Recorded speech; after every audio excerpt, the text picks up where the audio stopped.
Listen and practice. Keep your dream. I have a friend named Monty Roberts who owns a horse ranch in San Isidro. He has let me use his house to put on fundraising events to raise money for youth at risk programs. The last time I was there, he introduced me by saying, "I want to tell you why I let Jack use my horse."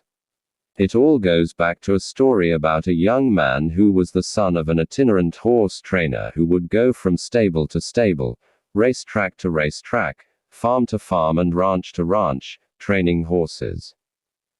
As a result, the boy's high school career was continually interrupted. When he was a senior, he was asked to write a paper about what he wanted to be and do when he grew up. That night he wrote a 7-page paper describing his goal of someday owning a horse ranch. He wrote about his dream in great detail, and he even drew a diagram of a 200-acre ranch, showing the location of all the buildings, the stables and the track. Then he drew a detailed floor plan for a 4,000-square-foot house that would sit on a 200-acre dream ranch. He put a great deal of his heart into the project, and the next day he handed it in to his teacher. 2 days later he received his paper back. On the front page was a large red F with a note that read, "See me after class." The boy with the dream went to see the teacher after class and asked, "Why did I receive an F?" The teacher said, "This is an unrealistic dream for a young boy like you. You have no money. You come from an itinerant family.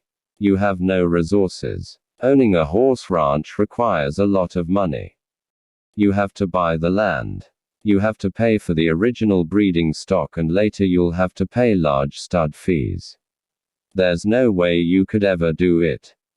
Then the teacher added, "If you will rewrite this paper with a more realistic goal, I will reconsider your grade." The boy went home and thought about it long and hard. He asked his father what he should do.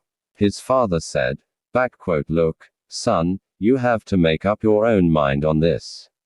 However, I think it is a very important decision for you." Finally, after sitting with it for a week, the boy turned in the same paper, making no changes at all. He stated, "You can keep the F and I'll keep my dream." Monty then turned to the assembled group and said, "I tell you this story because you are sitting in my 4,000-square-foot house in the middle of my 200-acre horse ranch. I still have that school paper framed over the fireplace." He added, "The best part of the story is that 2 summers ago that same schoolteacher brought 30 kids to camp out on my ranch for a week. When the teacher was leaving, he said, 'Look, Monty, I can tell you this now. When I was your teacher, I was something of a dream stealer.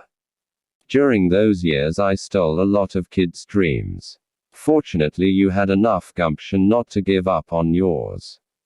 Moral: don't let anyone steal your dreams. Follow your heart, no matter what.